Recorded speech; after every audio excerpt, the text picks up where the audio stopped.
Friends, today is Sunday, the 30th of August. We're in the cathedral, and actually it's Saturday evening, the 29th, but I wanted to get this video finished for Sunday tomorrow, the 22nd Sunday of Ordinary Time. And once again, we have a challenging gospel, as if all the Gospels weren't challenging, but this one is particularly challenging and difficult for those of us who would be disciples. It follows up on the gospel that we heard last week, and the gospel last week was Jesus at Caesarea Philippi asking his disciples, "Who do people say that I am?" And they give some general answers and responses. But then he says personally and individually, "Who do you say that I am?"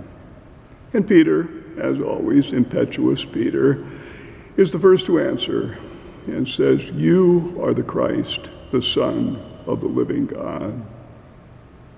And Jesus tells him that his answer is correct, even if he didn't fully understand all that meant. And today's gospel follows immediately upon that passage. But it's a little more sobering than the recognition of Jesus, who he is, and the church and the gates of the netherworld will not withstand it, and so on. Today is a little more sobering in the sense, last week we were kind of roused into action that this ecclesia, this church, would break through the gates of the netherworld and would bring about the truth of Jesus Christ there, what we might call the redemptive power of love and victory.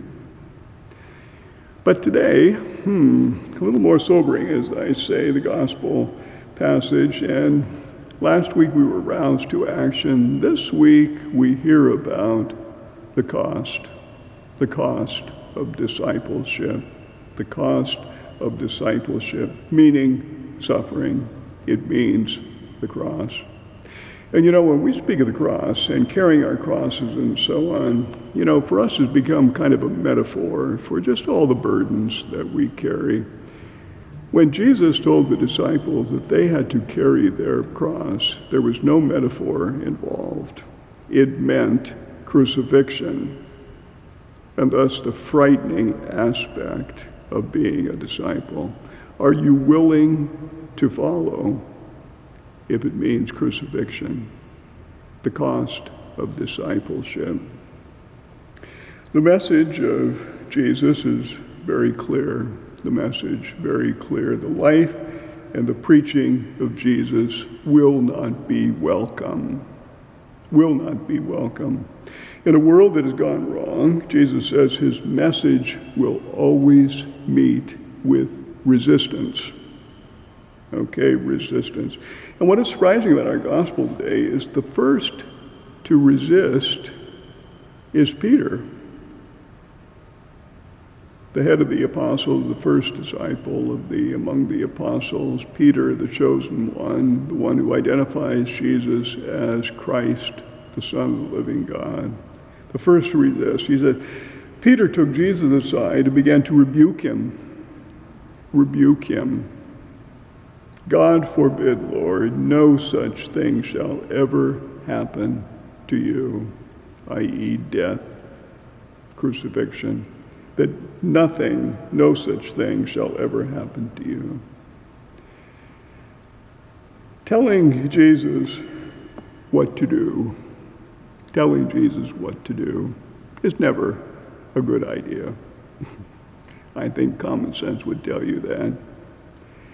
But Peter really is just like you and me. Just like you and me. We love the Jesus of our imagination. The Jesus of our imagination. The Jesus that does not challenge us. The Jesus without the hard edge. All those kind of bad pictures of Jesus that we see that make him, look like kind of a soft and friendly individual, and, well, hopefully he was at least friendly. But the challenge of Jesus is anything but that. The Jesus of our imagination is the Jesus without the cross, without the suffering.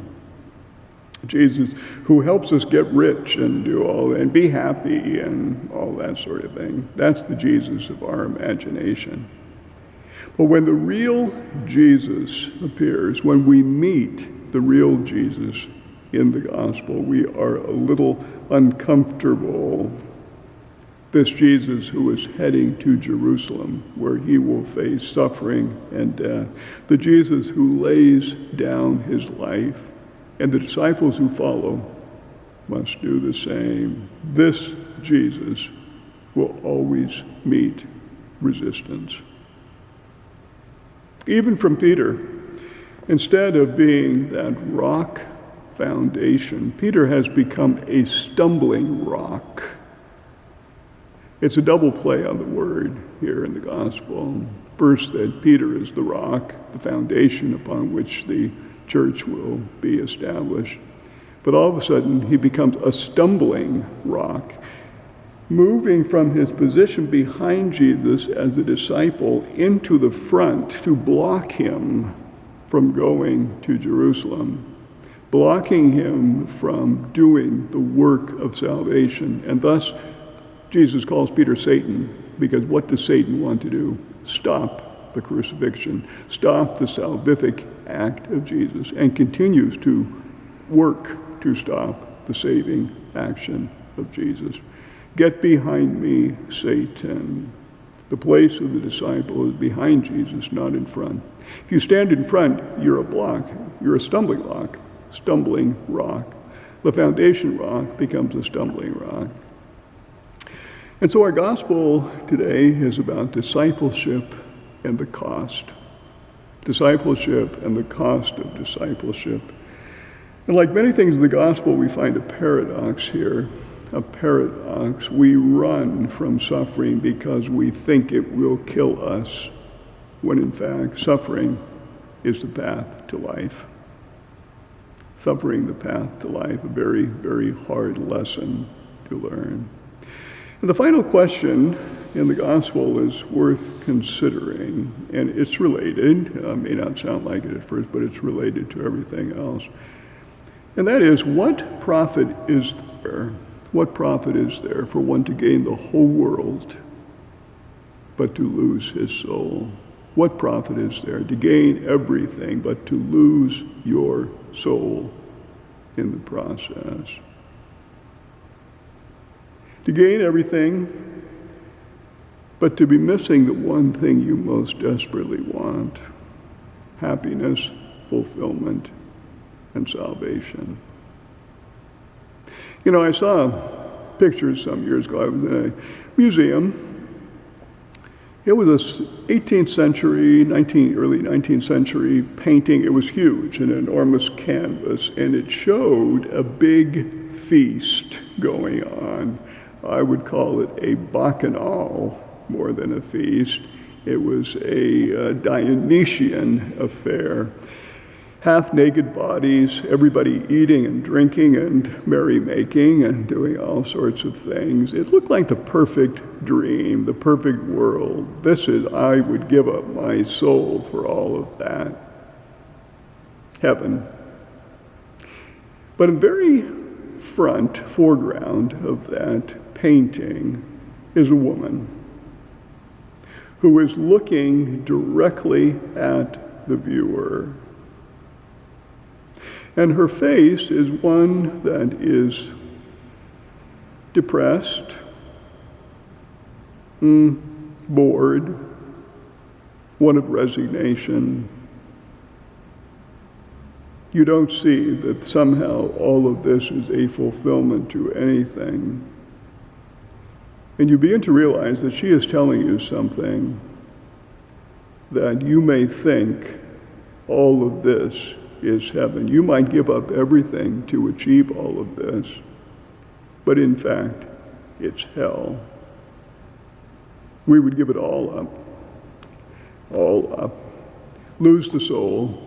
And frankly, we lose our soul for much less than everything. Little things, willing to just sort of toss it away and not be true to ourselves, be ambitious, try to gain everything, and in the process, lose the soul. In other words, that woman looking at us in the painting says, viewer, beware. Beware. Beware what you hope for. Beware what you want. This scene might look good, but I'm telling you it's not. True satisfaction, true joy, and true salvation comes only through discipleship, and discipleship through the cross, through death to life. Hold that thought for this Sunday, the 22nd Sunday, and we'll see you on Monday. Have a great Sunday.